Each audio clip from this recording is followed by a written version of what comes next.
ഈ sex work ചെയ്യുന്നത് മോശമല്ലെന്ന് ഞാൻ പിന്നെയും പറയണം. എൻ്റെ ഒരു ട്രാൻസ്ജെൻഡർ ആയിട്ടുള്ള ഒരു സുഹൃത്തുണ്ട്. അപ്പോൾ ആ കുട്ടി സെക്സ് വർക്ക് ചെയ്യുന്ന ആളാണ്. പക്ഷേ ആ പെൺകുട്ടി എപ്പോഴും പറയുന്ന ഒരു പരാതി എന്താണെന്ന് വെച്ച് കഴിഞ്ഞാൽ, ഈ ട്രാൻസ്ജെൻഡേഴ്സ് ആയതുകൊണ്ട് തന്നെ സെക്സ് വർക്കിന് പോകുന്ന സമയത്ത് ചിലപ്പോൾ അവർ എമൗണ്ട് പറയും. പക്ഷേ ആ എമൗണ്ട് അവർ ഓക്കെ പറഞ്ഞിട്ടായിരിക്കും ചിലപ്പോൾ വരിക.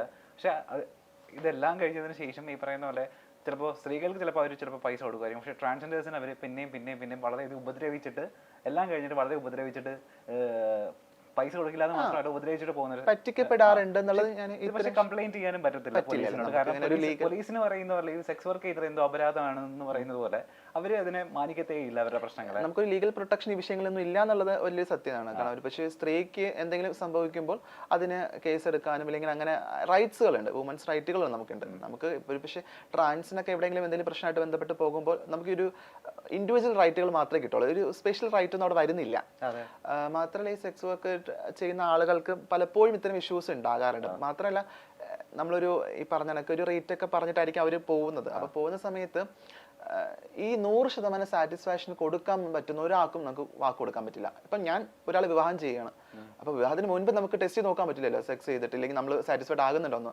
നമ്മൾ വിവാഹം ചെയ്യുന്നു, പിന്നെ സെക്ഷൽ ലൈഫിലേക്ക് എത്തുന്നു. അവർ 100% സെക്ഷൽ സാറ്റിസ്ഫാക്ഷൻ കൊടുക്കുക എന്നുള്ളത് ഡിപ്പെൻഡ് ആണ്. അതൊരു നമ്മളൊരു എന്താ പറയുക സാധ്യതയാണ്, അത് പറ്റായികയുണ്ട്. പിന്നെ ഓരോ ആൾക്കാരുടെ വ്യൂ പോയിന്റ് അനുസരിച്ചിരിക്കും എന്നുള്ളത്. സാറ്റിസ്ഫാക്ഷന്റെ അല്ല, ട്രാൻസ്ജെൻഡേഴ്സ് ആയതുകൊണ്ട് അവരോട് എന്തും ചെയ്യാം. അത് കാരണം പറയുന്ന ഇതാണല്ലോ, ഞാൻ ഹാപ്പി ആയില്ല എന്നായിരിക്കും കാരണം പറയുക, അല്ലെങ്കിൽ വേറെ എന്തെങ്കിലും കാരണം പറയും, ഓ നിങ്ങൾ ട്രാൻസ് അല്ലേ, നിങ്ങൾക്ക് ഇങ്ങനെയല്ലേ ഫിസിക്കൽ കണ്ടീഷൻ അതുകൊണ്ട് തരുന്നില്ല എന്ന രീതിയിൽ പറഞ്ഞേക്കാം.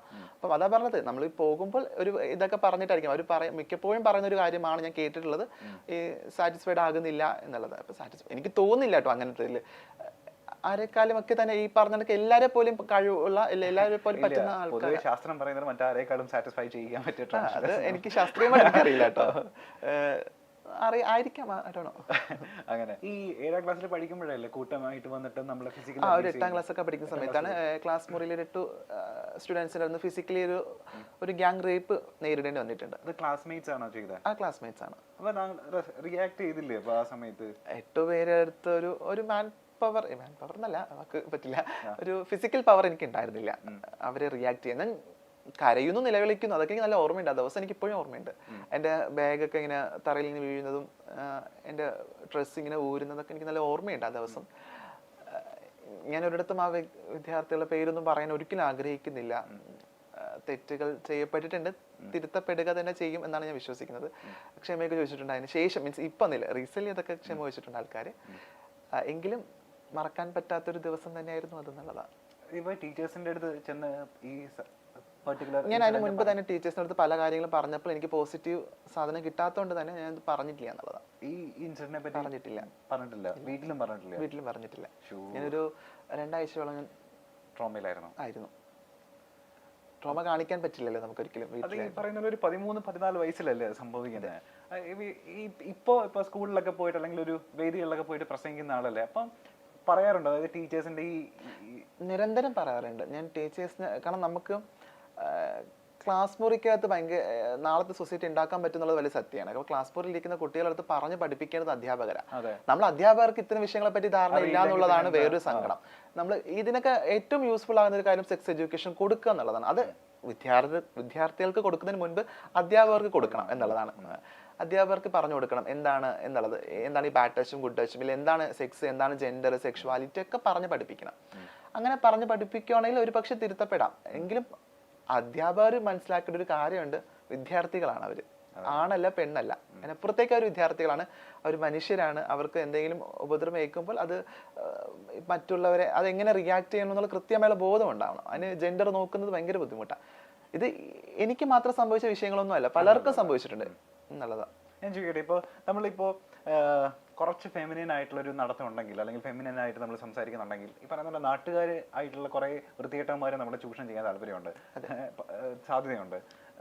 ബസ്സിൽ പോകുന്ന സമയത്ത് അല്ലെങ്കിൽ ഒറ്റപ്പെട്ട് നിൽക്കുന്ന സമയത്തൊക്കെ ഈ പറയുന്ന ഒരു മോശം അപ്രോച്ച് ഉണ്ടാവാൻ ചാൻസ് ഉണ്ട്. ഈ മോശം അപ്രോച്ച് വരുന്ന സമയത്തൊക്കെ ഈ 14 വയസ്സിന് ശേഷം എങ്ങനെ അതിനെയൊക്കെ തരണം ചെയ്തിട്ടുള്ളത്? അപ്പോൾ ഇതില് ഒരു ചെറിയൊരു ഇതെന്നുള്ളത് ഫെമിനൻ ആയിരിക്കുന്ന എല്ലാവരും ട്രാൻസ്ജെൻഡേഴ്സ് ആകില്ല കേട്ടോ. ഇല്ലില്ല. അത് ആ, പല ടൈപ്പ്. പക്ഷെ ഫെമിനായിട്ടുള്ള ആൾക്കാർക്കൊക്കെ ഫിസിക്കലി ഇത് സെയിം സിറ്റുവേഷൻ അനുഭവിക്കും. ബസ്സിൽ പോകുന്ന സമയത്തൊക്കെ ഉണ്ടാവും.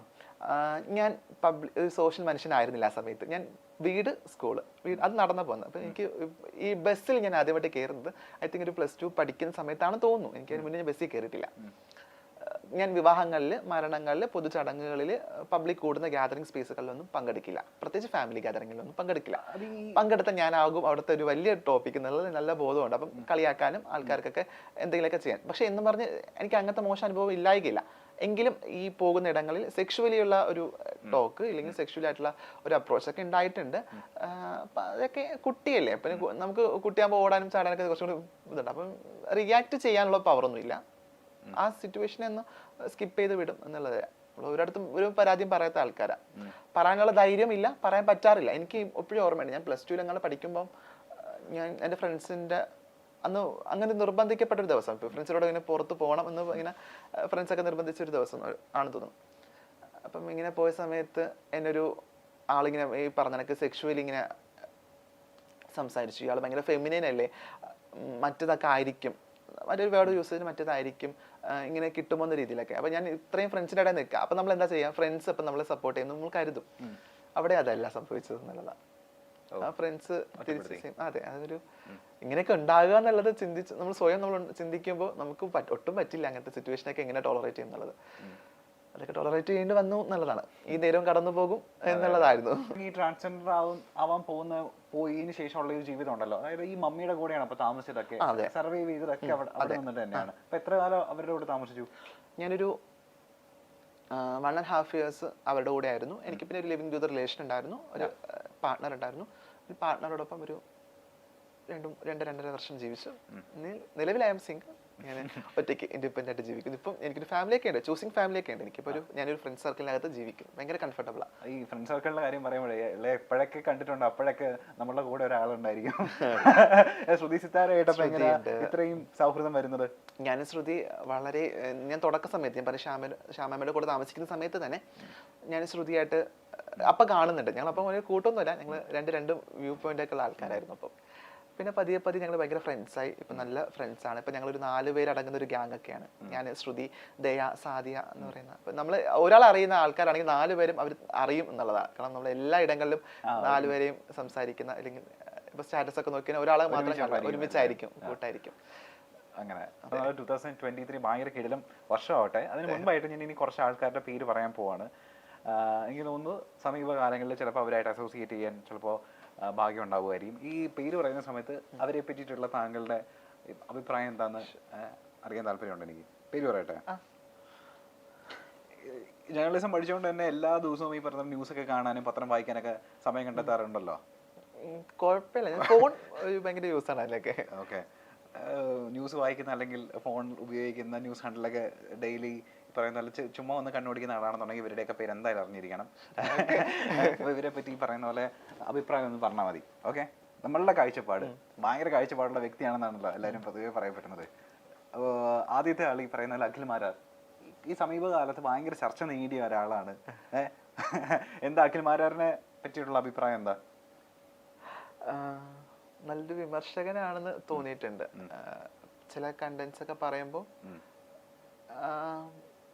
അങ്ങനെ ഭയങ്കര കുറ്റം പറയാനായിട്ട് തോന്നിയിട്ടില്ല. പിന്നെ പുള്ളിയുടെ പൊതുവിൽ ഉള്ള പുള്ളി ഭയങ്കര ക്യൂർ ഫ്രണ്ട്ലി ആണെന്ന് തോന്നുന്നില്ല. അങ്ങനെ എനിക്ക് അറിയില്ല, ഭയങ്കര ക്യൂർ ഫ്രണ്ട്ലി ആണ് അല്ലെങ്കിൽ അങ്ങനത്തെ ഒരു മനുഷ്യനാണെന്ന് തോന്നാറില്ല. പിന്നെ ഈ പറഞ്ഞ കണക്ക് സോഷ്യലിൽ നിൽക്കുന്ന മനുഷ്യനല്ലേ, അപ്പൊ എനിക്ക് കുറച്ചും അടുത്തറിയില്ലല്ലോ, അത് പരിമിതിയാണ്. ഒരു കാലത്ത് ട്രാൻസ്ജെൻഡേഴ്സ് അല്ലെങ്കിൽ ട്രാൻസ് കമ്മ്യൂണിറ്റി എന്ന് പറയുന്നത് നമുക്ക് എല്ലാവർക്കും ഒരു കാര്യവും അവരെ പറ്റി അറിയില്ലായിരുന്നു. എന്താണ് ട്രാൻസ്, അല്ലെങ്കിൽ ഇങ്ങനെയുള്ള ആളുകൾ, ആണ് പെണ്ണാകുന്നതും പെണ്ണ് ആണാകുന്നതും പെണ്ണിന്റെ മനസ്സോടെ ആണ് ജീവിക്കുന്നതും, അങ്ങനെ കുറേ കാര്യങ്ങൾ, പലതരം സെക്ഷുവാലിറ്റി, അതിനെപ്പറ്റിയൊന്നും നമുക്ക് ഈ സമൂഹത്തിന് വലിയ ധാരണകളൊന്നുമില്ലായിരുന്നു. സോഷ്യൽ മീഡിയയും ഇത്ര വലിയ ഈ സജീവമല്ലാത്തൊരു സമയമായിരുന്നു അത്. എന്നാൽ പിന്നീട് ഇത്തരക്കാരെ നമ്മൾ എല്ലാവരും സ്നേഹിക്കാനും അവരുടെ കാര്യങ്ങളെല്ലാം മനസ്സിലാക്കാനും തുടങ്ങി. ട്രാൻസ് സമൂഹത്തിന് ഒരു ഐഡന്റിറ്റി ഉണ്ടായി തുടങ്ങിയത് അതെന്താണ്, ട്രാൻസ് എന്ന് പറയുന്നത് എന്താണ് എന്ന് ആളുകൾ മനസ്സിലാക്കി തുടങ്ങിയപ്പോഴാണ്. അതുപോലെ തന്നെ ട്രാൻസ് സമൂഹത്തിനോടുള്ള ഒരു അകൽച്ച അതെല്ലാം മാറി തുടങ്ങി. പിന്നീട് സമൂഹത്തിന്റെ ഏറ്റവും ഉന്നത പദവികളിലും ആദരിക്കപ്പെടുന്ന ഘട്ടങ്ങളിലും എല്ലാം തന്നെ ട്രാൻസ് സമൂഹത്തിലുള്ളവർ, ട്രാൻസ് ആയിട്ടുള്ളവരൊക്കെ മുന്നോട്ട് വരുന്നത് നമ്മൾ കാണുന്നുണ്ട്. അവർക്ക് പ്രത്യേക സ്ഥാനം കൊടുക്കുന്നതുകൊണ്ട്. ബിഗ് ബോസ് മലയാളത്തിലൂടെ ഏറ്റവും ശ്രദ്ധിക്കപ്പെട്ട ഒരു ആളാണ് നാദിറ. നാദിറയെ പറ്റി പറയുകയാണെങ്കിൽ സിനിമ അങ്ങനെയുള്ള അഭിനയ കാര്യങ്ങളിൽ കലാപരമായ എല്ലാം മുൻപന്തിയിൽ നിൽക്കുന്ന ഒരാളാണ് നാദിറ. ഒരാണിൽ നിന്ന് പെണ്ണായ ആളാണ് നാദിറ. ഇപ്പോൾ പൂർണ്ണമായും പെണ്ണാണോ എന്ന് ചോദിച്ചാൽ അതിനെപ്പറ്റി തനിക്ക് തുറന്നു പറയാൻ താല്പര്യമില്ല. തന്റെ പേഴ്സണൽ കാര്യങ്ങളൊന്നും പറയാൻ താല്പര്യമില്ല എന്നാണ് ഈ നാദിറ പറയുന്നത്. അതുപോലെ തന്നെ ഈ ട്രാൻസ് ആയിട്ടുള്ളവർക്ക് പലതരത്തിലുള്ള ദുരനുഭവങ്ങൾ ജീവിതത്തിൽ ഉണ്ടായിട്ടുണ്ടായിരിക്കാം. അതിനെപ്പറ്റി എല്ലാം ഇവർ പല അഭിമുഖങ്ങളിലും തുറന്നു പറയാറുണ്ട്. ബിഗ് ബോസിൽ വെച്ച് തനിക്ക് നേരിട്ട കാര്യങ്ങളെല്ലാം, തന്റെ ജീവിത വഴികളെ കുറിച്ചെല്ലാം നാദിറ തുറന്നു പറഞ്ഞിട്ടുണ്ട്. അത്തരത്തിൽ താൻ സ്കൂളിൽ പഠിക്കുന്ന സമയത്ത് താൻ ഒരു ഗ്യാങ് റേപ്പിന് ഇരയായിട്ടുണ്ട് എന്ന് തുറന്നു പറയുകയാണ് നാദിറ. ശരിക്കും പറഞ്ഞാൽ ഞെട്ടൽ ഉളവാക്കുന്ന ഒരു സംഭവമാണ്. കാരണം ആ സമയത്ത് ആൺകുട്ടികൾ തന്നെ തങ്ങളുടെ കൂടെയുള്ള ഒരു വിദ്യാർത്ഥിയെ അല്ലെങ്കിൽ വിദ്യാർത്ഥിനിയെ എന്നായിക്കോട്ടെ, അങ്ങനെയുള്ള ഒരാളെ കൂട്ടം ചേർന്ന് ആക്രമിക്കുക, ആ ഒരു കാര്യം ഇന്നും നാദിറയ്ക്ക് ഒരു ട്രോമയാണ് എന്നാണ് നാദിറ പറയുന്നത്.